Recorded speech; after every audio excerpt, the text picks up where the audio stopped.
हाय। इस वीडियो में हम स्टार्ट करेंगे अपना नया सीरीज जो कि है लैंग्वेज ऑफ केमिस्ट्री। सबसे पहला है इंट्रोडक्शन हमारा लैंग्वेज ऑफ केमिस्ट्री का। This is our introduction. Chemistry is the branch of science which deals with the study of matter and change on its। एक मैटर में क्या क्या चेंज होता है। देखो, जो चेंज होता है वो दो तरीके का चेंज हो सकता है, या तो फिजिकल चेंज होगा या फिर केमिकल चेंज होगा। केमिस्ट्री में इन दोनों को पढ़ा जाता है। ऐसा नहीं कि केमिस्ट्री में सिर्फ हम केमिकल चेंजेस को देखते हैं, मेन फोकस केमिकल चेंजेस पे ही रखा जाता है, लेकिन हम फिजिकल चेंज को भी यहाँ पे पढ़ते हैं। So chemistry is a branch of science which deals with the study of matter. Matter का हम स्टडी करेंगे और उसके साथ साथ चेंजेस को भी हम यहाँ पे पढ़ते हैं। It deals with the preparations, properties, reactions and the structure of the chemical elements. एक केमिकल एलिमेंट में क्या क्या, उसको कैसे प्रिपेयर करेंगे, है ना, उसको कैसे सिंथेसाइज करेंगे, उसका सिंथेसिस कैसे होगा, उसका क्या क्या प्रॉपर्टी रहेगा। कुछ ऐसे मेनली हम जब हम केमिस्ट्री का बात करते हैं सबसे पहला दिमाग आता है ड्रग्स का। डिफरेंट डिफरेंट ड्रग्स का डिफरेंट डिफरेंट प्रॉपर्टीज होता है। कुछ खुजली को मिटाता है और कुछ का एंटीसेप्टिक रहता है ना। डिफरेंट डिफरेंट प्रॉपर्टीज होता है। ईचिंग भी कुछ प्रॉपर्टीज आते हैं। कुछ केमिकल्स इतने हार्मफुल है कि उनको इनहेल करने से डेथ भी होता है। तो ये सब क्या है, उनका प्रॉपर्टीज है, इन सब का स्टडी किया जाता है। उसके बाद क्या आता है, रिएक्शंस के बारे में, केमिकल एंड फिजिकल रिएक्शंस यहाँ पे देखा जाता है। देन उसके बाद क्या किया जाता है, structure of chemical elements. Elements हो गया या फिर कंपाउंड्स हो गया, इनके स्ट्रक्चर के बारे में भी हम स्टडी करते हैं। कुछ स्ट्रक्चर जैसे कि स्क्रीन पे दिख रहा है, डिफरेंट डिफरेंट टाइप के स्ट्रक्चर हो सकते हैं। हम वीडियो जैसे जैसे हम कंटिन्यू करेंगे, जैसे जैसे हम केमिस्ट्री को आगे आगे पढ़ते जाएंगे, ये सब स्ट्रक्चर्स दिमाग में आ ही जाता है और समझ में भी आता है, तो इतना याद रखने का जरूरत भी नहीं पड़ता। उसके बाद आता है क्या, chemistry is classified into different sub units in order to the subject easier and systematic. Chemistry को समझने के लिए हमने क्या किया है, इसको डिफरेंट डिफरेंट पार्ट में क्लासिफाई किया है। जैसे कि हमने पहला इंट्रोडक्शन वीडियो में देखा था, जहाँ पे थर्ड वीडियो पे देखा था कि केमिस्ट्री को हम कैसे कैसे क्लासिफाइड किए थे। सबसे पहला क्या था, physical chemistry, organic chemistry, inorganic chemistry, industrial chemistry, है ना, और डिफरेंट डिफरेंट टाइप के बायोकेमिस्ट्री रह गया। ऐसे केमिस्ट्री को हमने क्या किया है, सब यूनिट्स में क्लासिफाई किया है ताकि सब्जेक्ट को समझना हमारे लिए आसान रह जाए और सिस्टमेटिक वे से भी हम इसको स्टडी कर सकते हैं। नेक्स्ट आएगा क्या, on the basis of the composition the matter can be classified into elements, compounds and type of mixtures। Last video series में हमने देखा था क्या, एलिमेंट्स अगर एक ही टाइप के एटम को लेकर अगर बना है, एक ही टाइप के एटम को लेकर बना है, प्योर रहेगा, लेकिन एक ही टाइप के एटम को लेकर बना है, इसी को हम क्या कहते हैं, एलिमेंट कहते हैं। वही चीज प्योर रहेगा लेकिन एक से ज्यादा एटम को लेकर अगर बना है, इसी को हम क्या कहते हैं, इसी को हम क्या कह रहे थे, कंपाउंड। जैसे आयरन एक एलिमेंट है बट H2O, H2SO4, HCl ये सब क्या है, कंपाउंड्स हैं, क्योंकि जो आयरन है यहाँ पे एक ही टाइप के एटम को लेकर बना है, बट कंपाउंड देखो यहाँ पे एक से ज्यादा एटम्स को लेकर बना है। ये दोनों ही चीजें क्या है, प्योर है, मतलब एक ही टाइप के पार्टिकल्स हैं। लेकिन मिक्सचर्स में क्या था, mixtures there are two types of mixture, पहला होमोजेनियस एंड दूसरा हेट्रोजेनियस।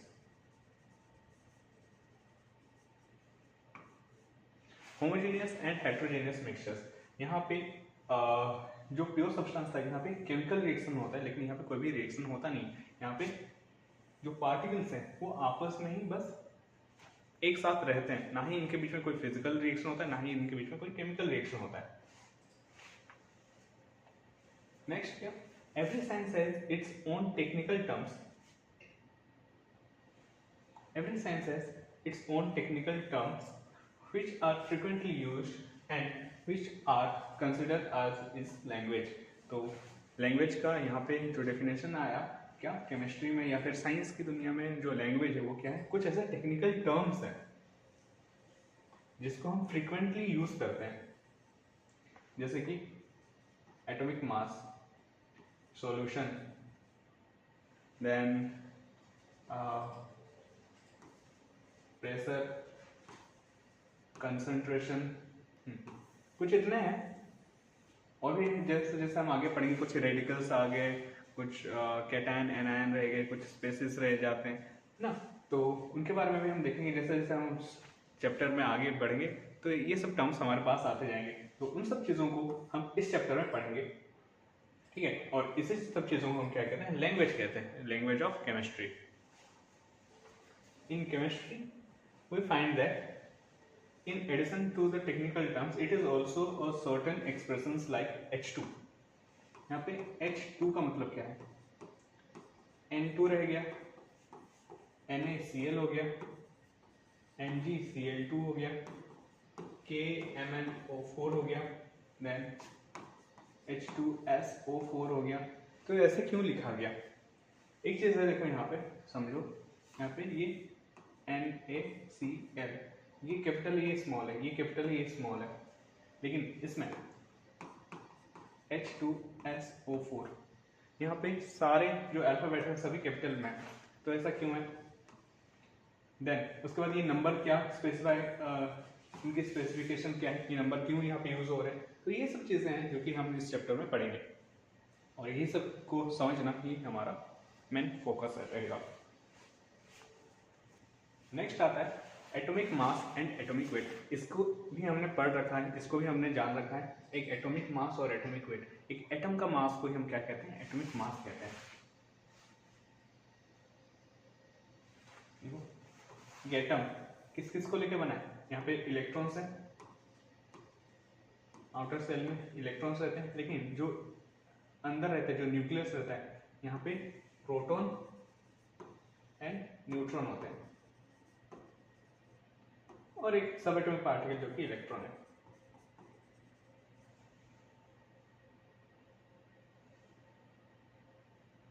अभी जो प्रोटॉन का मास रहता है और जो न्यूट्रॉन का मास रहता है ये लगभग सेम रहते हैं, 1.6 × 10⁻27 × 10⁻27 किलोग्राम। बट जो इलेक्ट्रॉन का मास है ये 9.1 × 10⁻31 किलोग्राम, जो कि बहुत ही ज़्यादा कम है, तो इसलिए हम इसके मास को नेग्लेक्ट करते हैं। और जो एटम का जो एक्चुअल मास है वो कहाँ से आता है, number of proton plus number of neutron, और इनके मास के बराबर आता है। तो मैं लिख सकता हूँ atomic mass equal to mass of proton P plus mass of neutron, इन दोनों के मास का सम होता है। नेक्स्ट ये तो क्या कैसे लिखते हैं, लेकिन हम ये जो एटॉमिक मास है इसको वे कहाँ से करते हैं, देखो the atomic mass of an element is defined as the relative mass. ये कैसा मास है, रिलेटिव।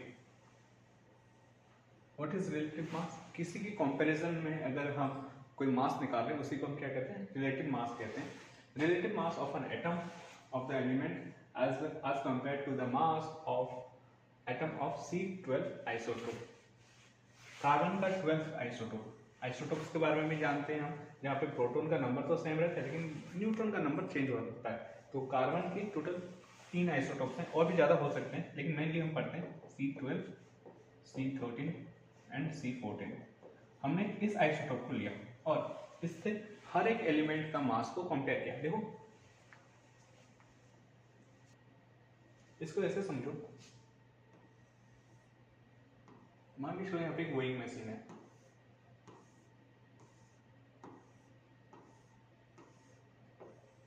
अभी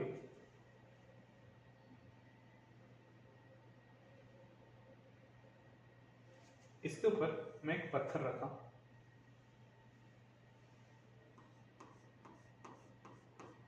ठीक है मेरा स्टोन, और इस साइड में मैं कुछ स्टिक्स रख रहा हूं, आइडियल स्टिक्स हैं, आइडेंटिकल है सब कुछ। तो यहाँ पे 4 स्टिक है, तो मैं क्या कह सकता हूं, the mass of the stone is equal to mass of 4 stick. इसका मास जो भी है, mass of the stone is equal to mass of 4 stick 4 stick के मास के बराबर है। ये वही क्वेश्चन है।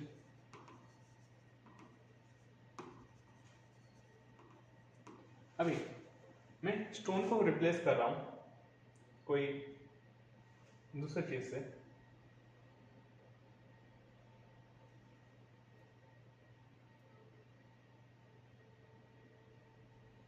अब यहाँ पे स्टोन नहीं रख के कोई दूसरा ऑब्जेक्ट रख रहा हूं, ऐसा यहाँ पे ऑब्जेक्ट रहा। अब इसका जो मास आया, मान के चलो यहाँ पे और 2 दे दिए और चलो 3 दे दिया, तो टोटल कितना है 7 स्टिक हुआ। तो जो ऑब्जेक्ट का जो मास आया अभी कितना है 7 स्टिक के मास ऑफ 7 स्टिक के बराबर आ रहा है। ठीक है, ऐसे ऐसे जैसे जैसे मैं डिफरेंट डिफरेंट यहाँ पे ऑब्जेक्ट रखता जाऊंगा, डिफरेंट डिफरेंट सब्सटेंसेस रखता जाऊंगा, इनका मास मिलेगा with respect to the stick. ठीक है, और यहाँ पे जो यूनिट है, यूनिट क्या रहेगा यहाँ पे स्टिक रहेगा। इसी स्टिक के ही हिसाब से हमने हर एक चीज का मास निकाला, हर एक डिफरेंट डिफरेंट सब्सटेंसेस का मास निकाला, तो जो यूनिट रहेगा इसी को हम क्या कह रहे हैं यूनिट कह रहे हैं। अभी देखो अगर मैं स्टोन का मास बात करूं, stone equal to 4 stick, stone का जो मास है 4 स्टिक के बराबर है, और एक स्टिक का मास मान के चलो कितना 10 ग्राम है, तो स्टोन का मास कितना रहा 40 ग्राम रहा, 4 इंटू 10 ग्राम। एक चीज देखो यहाँ पे यूनिट में कैसे चेंजेस आता है। यहाँ पे जो यूनिट था स्टिक के फॉर्म में था, जब हम स्टोन का बात कर रहे हैं, जब हम स्टोन का बात कर रहे हैं है ना, स्टोन का जब हम मास का बात कर रहे हैं, in stick unit it has the magnitude of 4, but if the unit changes to gram the magnitude will be 40। तो यूनिट चेंज होने से मैग्नीट्यूड चेंज हो रहा है। डिफरेंट डिफरेंट मैग्नीट्यूड में, सॉरी डिफरेंट डिफरेंट यूनिट में डिफरेंट डिफरेंट मैग्नीट्यूड्स आ रहे हैं। सिमिलरली एक एटम का जब मास निकाला गया, एक साइड में C12 के आइसोटोप रखा गया और दूसरे साइड में डिफरेंट डिफरेंट एलिमेंट्स या फिर डिफरेंट डिफरेंट एटम्स को रखा गया, और इसके रेस्पेक्ट में हमने क्या किया सभी के मासेस निकाले। इस चीज को हम और डिटेल में पढ़ेंगे आगे जो चैप्टर आ रहे हैं। अभी हल्का फुल्का बस एक बेसिक नॉलेज रखो। यहाँ पे C12 एटम रहा और यहाँ पे डिफरेंट डिफरेंट एटम्स को रखे और कुछ मासेस आए, जैसे कि सबसे पहले बात करते हैं हाइड्रोजन का। तो 12 हाइड्रोजन, अगर यहाँ पे 12 हाइड्रोजन ले आ रहा है तब जाके किसके बराबर हो रहा है मास ऑफ C12 एटम। तो एक हाइड्रोजन का मास कितना होगा 1/12 into mass of C12 atom. उस टाइम में हाइड्रोजन सबसे क्या था, सबसे लाइटेस्ट एलिमेंट था। हमने मास निकाला C12 एटम के रेस्पेक्ट में, लेकिन हाइड्रोजन को क्या लिया रेफरेंस लिया।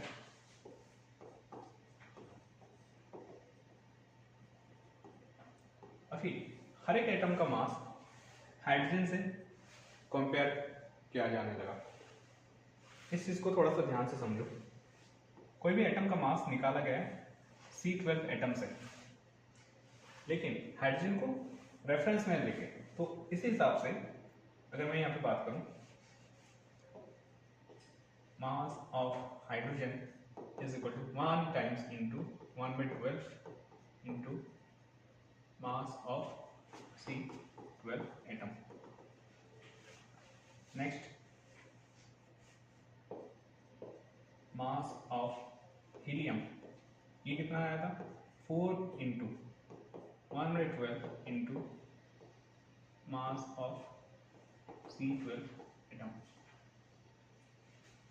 Next mass of lithium is equal to 7 into 1/12 into mass of C12 atom. अभी ये जो चीज है, ये पार्ट, ये सब में कॉमन है और इसको ही हमने एक यूनिट बना दिया। इसी यूनिट का नाम क्या है? AMU। तो जो भी एटम है उसका जो मास जो हम कैलकुलेट करते हैं उसका यूनिट क्या रहता है? AMU। और इसलिए यहाँ पे लिखा गया जो एटॉमिक मास है उसका यूनिट आ गया AMU। अभी 1 AMU एटॉमिक मास यूनिट, इस हम इसको अपने SI यूनिट में कन्वर्ट कर सकते हैं जो कि हमारा ग्राम किलोग्राम है। ये हायर क्लासेस में हम देखेंगे या फिर जैसे जैसे हम आगे पढ़ेंगे तो क्या आएगा। चलो 1 AMU equal to 1.6 into 10 to the power -27 kilogram, जो कि किसके बराबर आ रहा है? एक प्रोटॉन के मास के बराबर आ रहा है। ठीक है, सो हर एक चीज यहाँ पे रिलेटेड है। So to measure the mass of different atom and to determine the probable molecules formula from decomposition data, atomic mass scales were developed.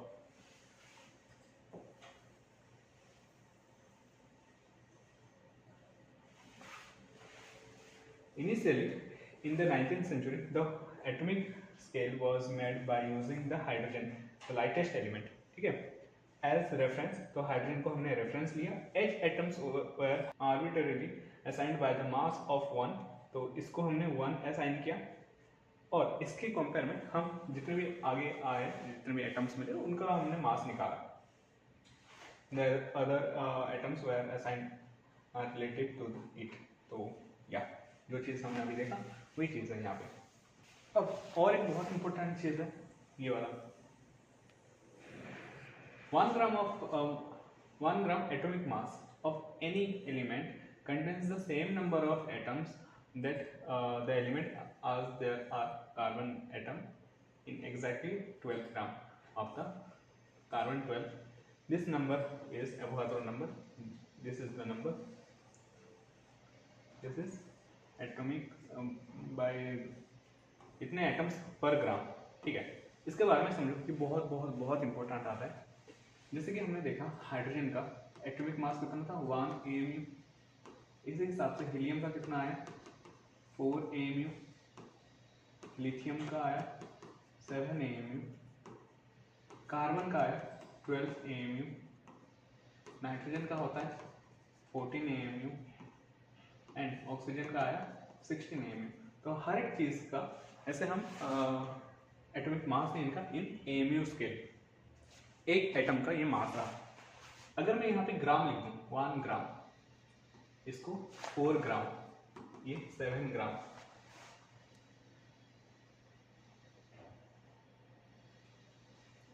ये आया 12 ग्राम, ये 14 ग्राम एंड ये 16 ग्राम। कुछ नहीं किया, बस AMU को रिप्लेस कर रहे हैं ग्राम यूनिट में। अगर हम ग्राम यूनिट में कन्वर्ट कर दे रहे हैं तो यहाँ पे इनके नंबर में चेंज आ जाएगा। ये रिप्रेजेंट कर रहा था एक एटम को, एक हाइड्रोजन एटम को रिप्रेजेंट कर रहा था, लेकिन अगर मैं 1 ग्राम बोलूँ तो ये कितना रिप्रेजेंट करेगा? 6.022 इंटू 10 टू द पावर 23। इतने नंबर के हाइड्रोजन को रिप्रेजेंट कर रहा है। अभी ये कितने को रिप्रेजेंट कर रहा है? 6.022 इंटू 10 टू द पावर 23। इतने नंबर के हीलियम को रिप्रेजेंट कर रहा है। मतलब 1 ग्राम हाइड्रोजन में जितने पार्टिकल्स होंगे 4 ग्राम हीलियम में भी सेम नंबर के पार्टिकल्स होंगे। यहाँ पे 7 ग्राम लिथियम, इसका मतलब 6.022 इंटू 10 टू द पावर 23 इतने लिथियम एटम है। तो इस नंबर को हम क्या कहते हैं? एवोगाद्रो नंबर कहते हैं। इसको रिप्रेजेंट किया जाता है Na से। इसका वैल्यू है ये। सो इतने नंबर के एटम्स रहेंगे पर ग्राम में, एक यूनिट ग्राम में इतने नंबर के एटम रहेंगे। वाह, इसके बारे में जैसे हम और थोड़ा सा हायर क्लासेस में जाएंगे, इसका प्रॉपर डेरिवेशन है कि कैसे आया, मैथमेटिकली इसको कैसे प्रूव किया गया, तो उसके बारे में भी हम पढ़ेंगे।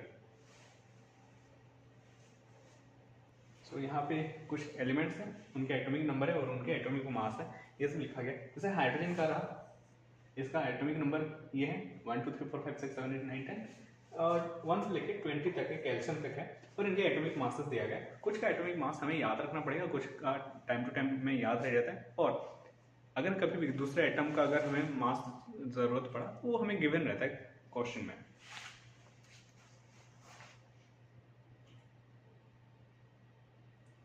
तो हाइड्रोजन का कितना मास आया 1, हीलियम का 4 आया, लिथियम का 7। एक चीज मार्क करो,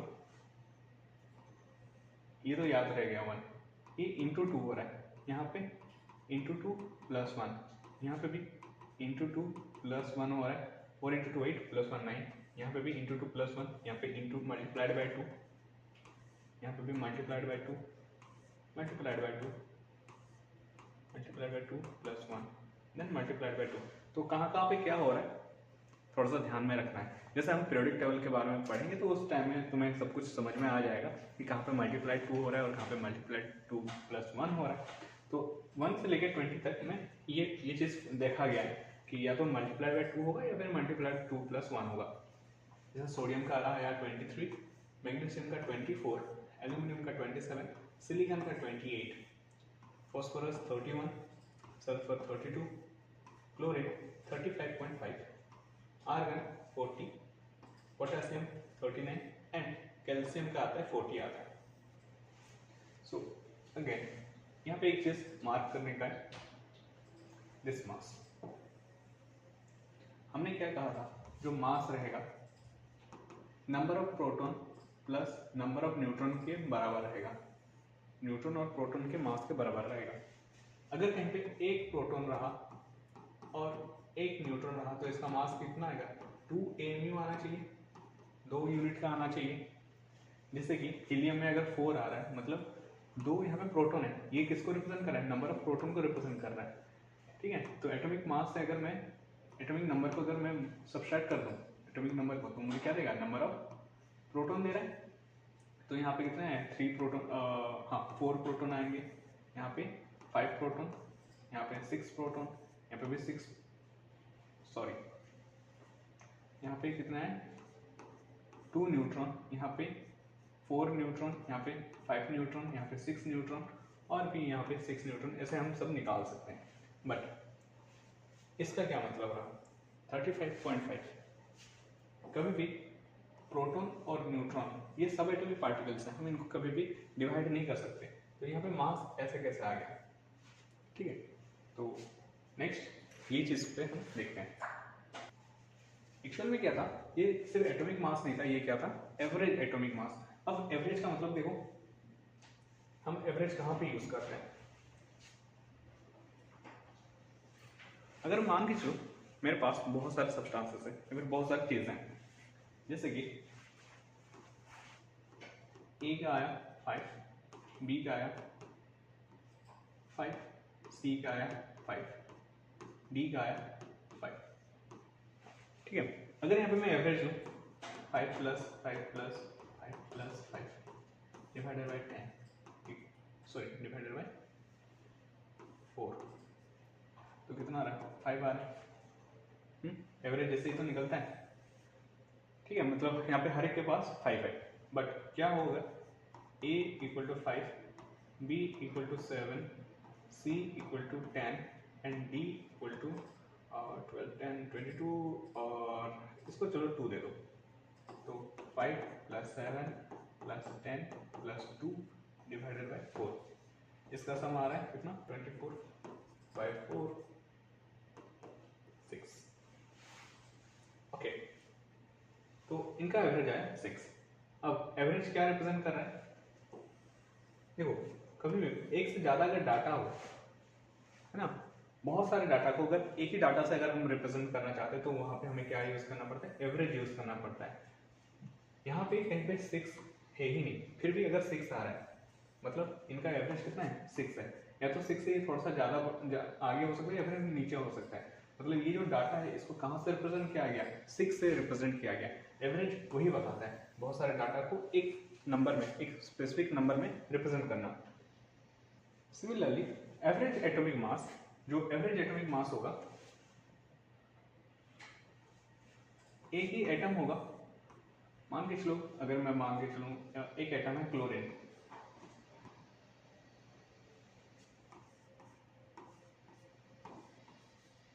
एक बार इसका मास कितना आया 35, दूसरी बार भी इसका मास 35 आया, थर्ड टाइम भी इसका मास 35 आया, इन फोर्थ टाइम इसका मास 37 आया।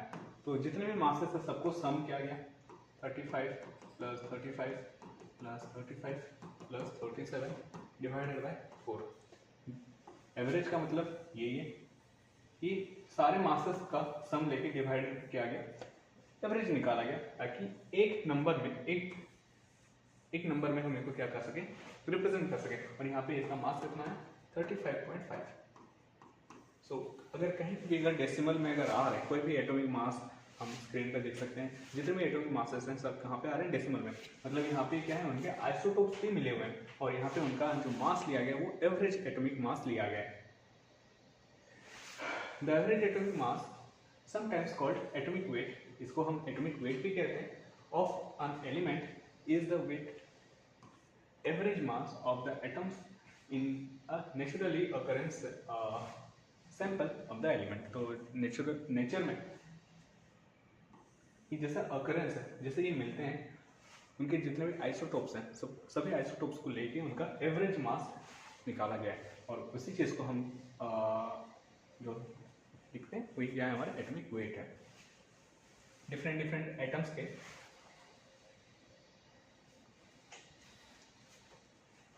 एग्जाम्पल देखो, it has been found even theoretically that the substance can not be obtained absolute pure. कभी भी एक सब्सटेंस एब्सोल्यूट प्योर फॉर्म में कभी मिलेगा ही नहीं, उसके आइसोटोप्स प्योर रहेंगे।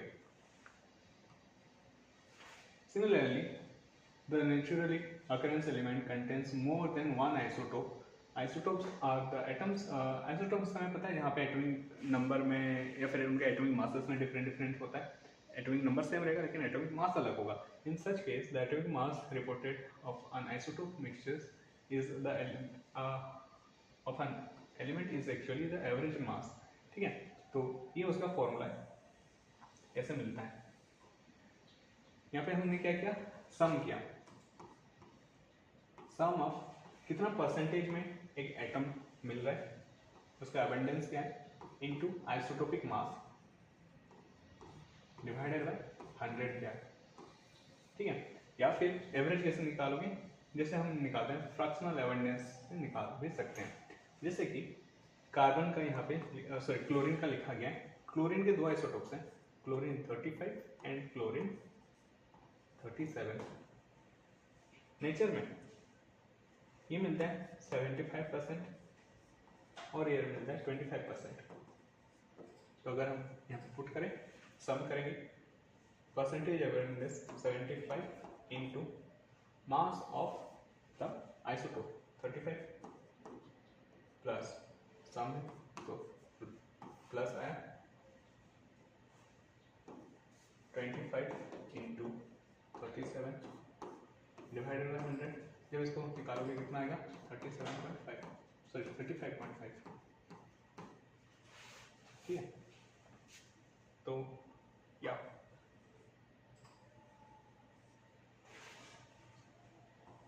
(35.48U). अब AMU और U में क्या डिफरेंस है ये हम देखेंगे आगे, लेकिन हाँ दोनों सेम ही एक टाइप का। ग्राम एटॉमिक मास और gram atomic weight. The atomic mass of an element weight expressed in grams is known as gram atomic weight. एक चीज को अगर उसके एटॉमिक मास से अगर ग्राम में अगर कन्वर्ट कर रहे हो तो क्या होता है, अगर मैं जैसे कि बात करें यहाँ पे क्लोरीन का 35.5U है, मतलब ये एक क्लोरीन एटम का मास है, लेकिन अगर 35.5 ग्राम अगर बोल दो तो ये कितने हो जाएंगे, एवोगाद्रो नंबर हो जाएंगे, यानी that is 6.022 into 10 to the 23 number of chlorine atom. The number of gram atoms of an element in a certain weight is given by, तो हाँ mass of the, अब इसमें number of atom in gram atom अगर निकालना है, इसको हम as a united method से हम इसको सॉल्व कर सकते हैं। मान लीजिए जैसे कि क्लोरीन का 35.5 ग्राम आया, ये क्या है, एक ग्राम सॉरी Na पार्टिकल्स के लिए कितना आया। मेरे पास अगर क्लोरीन है 72 ग्राम, 72 ग्राम क्लोरीन के लिए कितना पार्टिकल्स रहेंगे देखो, तो 35.5 ग्राम क्लोरीन के लिए कितना आ रहा है, Na पार्टिकल्स आ रहे हैं, एवोगाड्रो नंबर के पार्टिकल्स आ रहे हैं। तो 1 ग्राम क्लोरीन के लिए कितना होगा, Na divided by 35.5 gram, sorry 35.5, then 72 gram chlorine के लिए क्या होगा, 72 डिवाइडेड बाय 35.5, इतने इंटू नहीं, इतने यहाँ पे क्या होंगे, पार्टिकल्स होंगे। अब इस चीज को समझो, अगर इसको एक जनरल फॉर्म में अगर मैं लिखूं, 72 क्या था, जितना वेट के लिए मैं निकालना चाहता था, तो weight of the sample, weight of the compound divided by 35.5, इसका ग्राम एटॉमिक मास है, ग्राम एटॉमिक मास। तो इस फॉर्मूले से हमें क्या मिल जाता है, नंबर मिलता है। ठीक है, ये यूनिटरी मेथड से ही सॉल्व होता है, तो मैं नहीं चाहता कि तुम लोग इसको याद रखो, बस इसको जानो कि कैसे निकलता है, और हमेशा ट्राई करो यूनिटरी मेथड से सॉल्व करने का। थोड़ा सा लंबा रहेगा, लेकिन हाँ ये ज़्यादा समझ में आता है। साइंस में कभी भी फॉर्मूले के पीछे मत जाना, हमेशा ऐसे देखो कि वो कहाँ से आ रहा है, कैसे डेरिवेशन आ रहा है। ठीक है, प्रैक्टिस जब तुम करते हो तो उस टाइम में ये सब चीज़ें काम में आता है। अब नेक्स्ट आता है क्या, मॉलिक्यूलर मास और मॉलिक्यूलर वेट। चलो इसके बारे में भी हमने देखा था, जैसे कि अगर मैं H2 को रिप्रेजेंट करूं, एक हाइड्रोजन का मास कितना है, 1 me। अगर मैं H2 का बात करूं तो यहाँ पे कितना रहेगा, 2 हाइड्रोजन है, तो इसका मास क्या आएगा, 2 me। लेकिन एक एटम के लिए हम यूज करते हैं mu यूनिट, लेकिन एक कंपाउंड के लिए हम यूज करेंगे u। mu के यूनिट क्या आ गया, u आ गया। सिमिलरली अगर मैं बात करूं H2O का, तो 2 हाइड्रोजन 2 into 1 प्लस ऑक्सीजन का एटॉमिक वेट रहता है 16, कितना कितना आ रहा है, 18 u। तो ऑक्सीजन का एटॉमिक वेट कितना आ रहा, सॉरी, तो वाटर का मॉलिक्यूलर वेट कितना आ रहा, 18 u। सिमिलरली कार्बन डाइऑक्साइड का देखो, तो एक कार्बन है जो कि 12 रहा इसका मास, और 2 ऑक्सीजन है, तो 16 मल्टीप्लाई करोगे तो कितना आ रहा है, 44 mu आ रहा है। हालांकि इसको mu नहीं लिख के u लिखते हैं। ठीक है, molecular weight is expressed in mu, mu लिख के ये होगा u, यूनिफाइड मास। सिमिलरली अगर और भी अगर एग्जांपल देखेंगे, जैसे कि NaCl,